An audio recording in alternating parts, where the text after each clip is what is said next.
now, the reason we are all here, I want to introduce Ciara LeRoy. So Ciara LeRoy is from Pretty Strange Designs, a native Ohioan primarily working in Cincinnati, Lexington, and Louisville. She works as an independent artist, specializing in hand lettering, illustrations, and embroidery. In 2017, she started Pretty Strange Designs with a mission to make bold, beautiful, offbeat creations that inject imagination into everyday life. Her goal is to make work that is well crafted and pleasing, but also deeply thoughtful and socially conscious.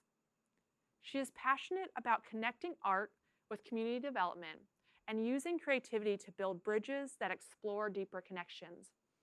I am super excited to invite Ciara LeRoy to the stage.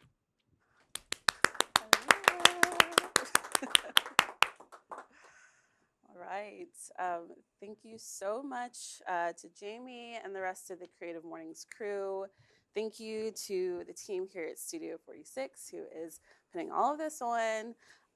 Thank you to Soma for the amazing intro music. Yes, I've been a huge fan of Soma and her art for a very long time, so I am so grateful to her for joining me today and sharing her art with us. And thank you to all of you, this audience, for starting your early morning with me and listening to me to start your day. I'm so appreciative to all of you. In the various ways, I see a lot of familiar faces, in the various ways that so many of you have supported me this year and in years past. So yeah, I wanted to get started with a bit of a content warning. There's gonna be some salty language, some profanity, some discussions of racial trauma. So if you are a small child and you have somehow found your way into this Zoom meeting, see yourself out. I'll give you a second to go get your parents and say you're sorry. Okay, so with that, let's get radical.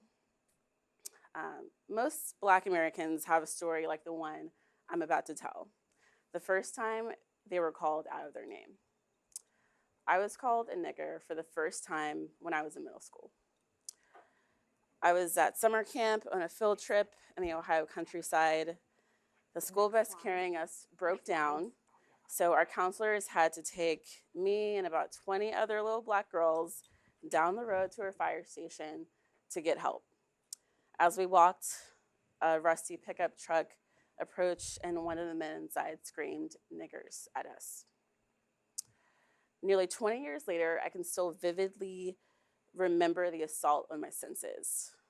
The growl of his voice, the oily smell emanating from the tailpipe, the oppressive heat from the sun on that summer day, and a swelling realization inside of me. I had hated myself for a while. I was weird. I went to a private school where I was one of the only Black kids. The other Black kids at my summer camp made fun of me for the music I listened to and the clothes I wore and the way I spoke. I was pretty strange. So I knew I hated myself, but I didn't know that perfect strangers could hate me until that day. When I think about being in that field in Ohio, my mind goes to another field in Natchez, Mississippi. My grandmother grew up there in a family of sharecroppers picking cotton. She said, if you could walk, you picked cotton. So that's what she did until her church took up a collection and sent her to college at Mississippi State so she could get off of that farm. Eventually, she made her way to Ohio for greater opportunity. She had my dad. She worked multiple jobs, saved every cent she could, purchased a home, and raised my dad as a single mother, never taking any public assistance along the way. Radical. And this picture behind me, this is my grandmother and my dad in the early 60s. She wouldn't say it was radical. She would just say she did what needed to be done. She would say she survived. Then you have my dad, an old soul from the very beginning. Curious, different, read encyclopedias for fun, pretty strange. And motivated by what people said he would never, couldn't, wouldn't ever do. You'll never go to college. Goes to college. You'll just work in a factory for the rest of your life because that's what Black men do. Goes to medical school, becomes a highly respected doctor, tirelessly serves his community, becomes a dean at a medical school, is elected president of a national family health organization, is invited to the White House and DC multiple times to educate and discuss the most pressing health issues in American families. Radical. But he wouldn't say that. He'd say he just does what needs to be done.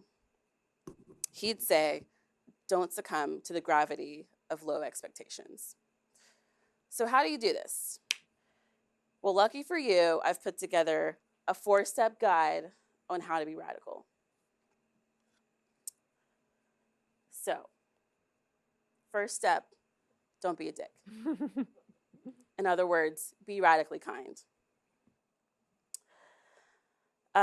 You'd think it was a given to be nice, but anytime I log onto the internet or turn on the TV, it's pretty obvious that being nice is not a given these days. Sometimes it seems like we've devolved into a place in humanity where kindness is no longer a given, or you're seen as a kind person if you just do the bare minimum to acknowledge someone's personhood and show them even a basic level of respect. What if we took it further than that, though? What if we were kinder than necessary? What if we didn't just see other people as obstacles?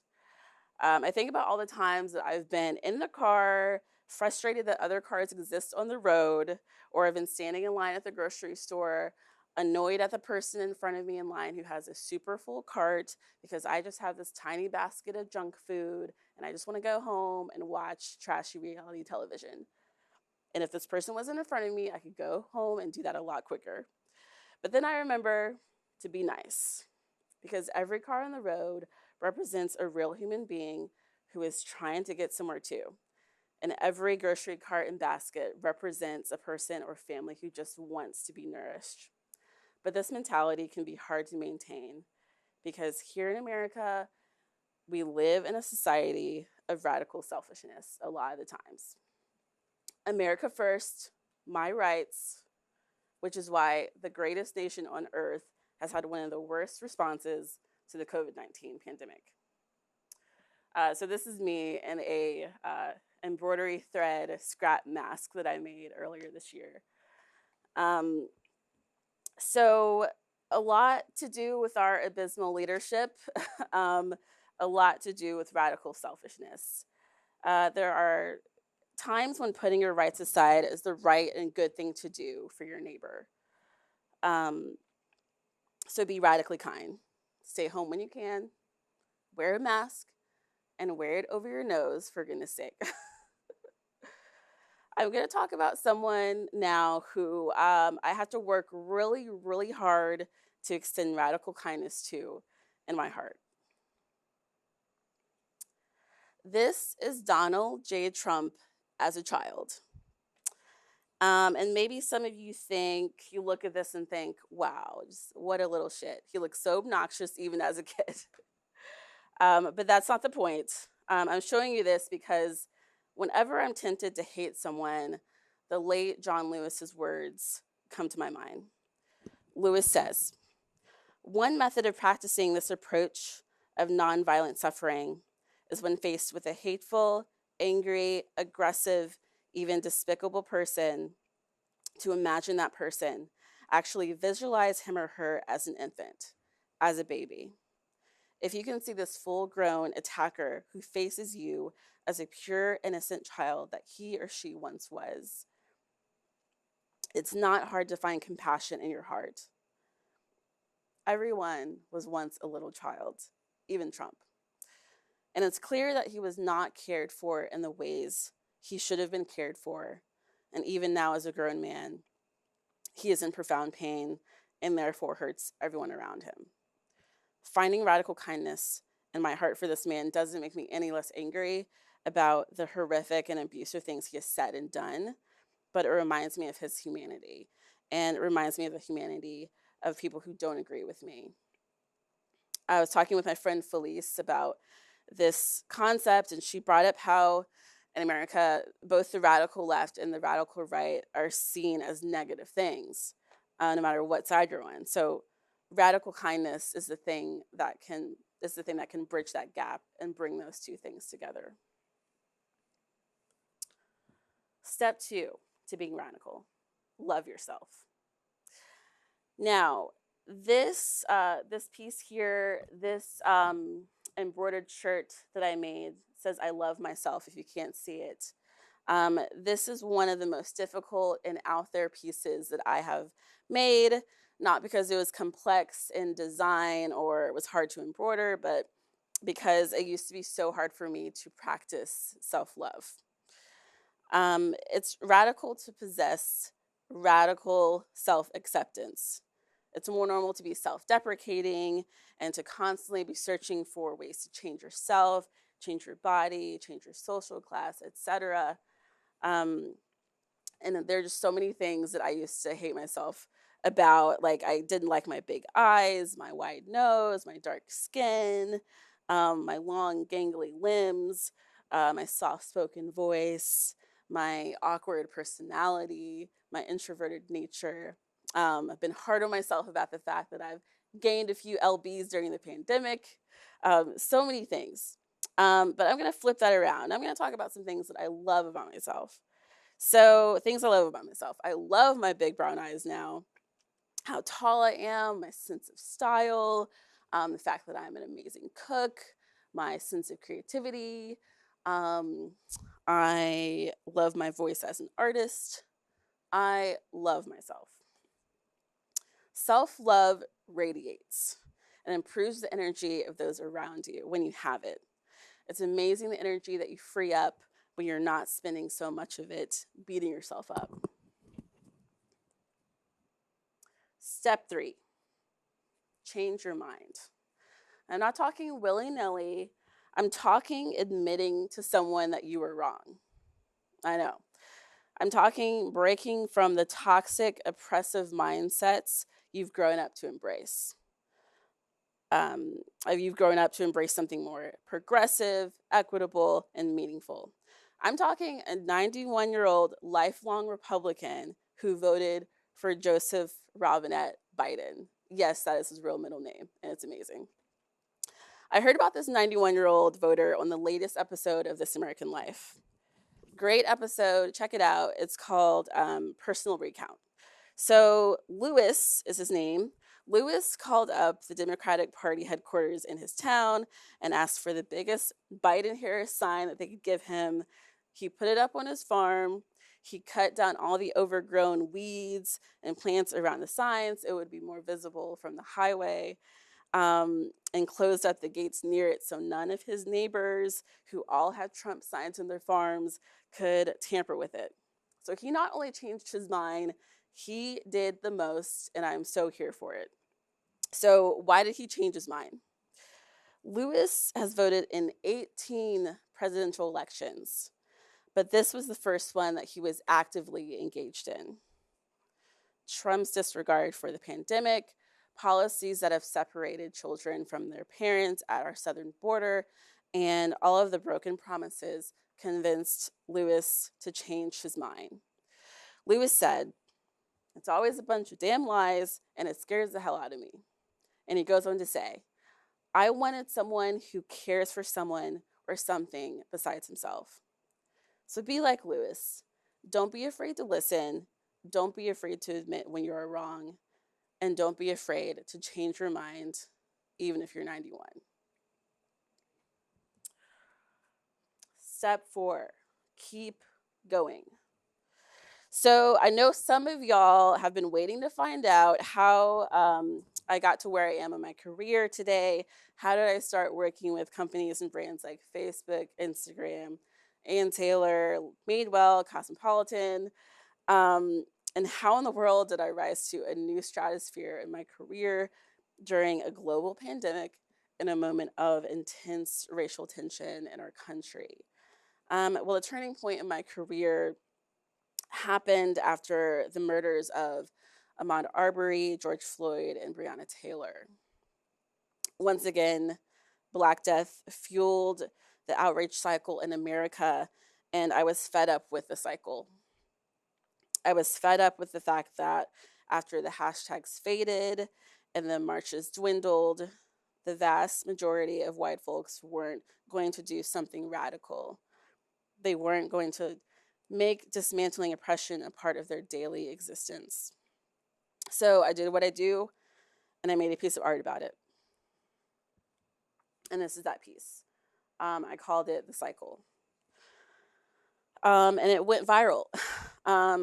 National news outlets were calling to interview me about this piece and about the role of art in a moment like this. And more eyes were on my work than ever before, and it hasn't stopped. It's not that I was all of a sudden more talented or worthy. It was that I was ready.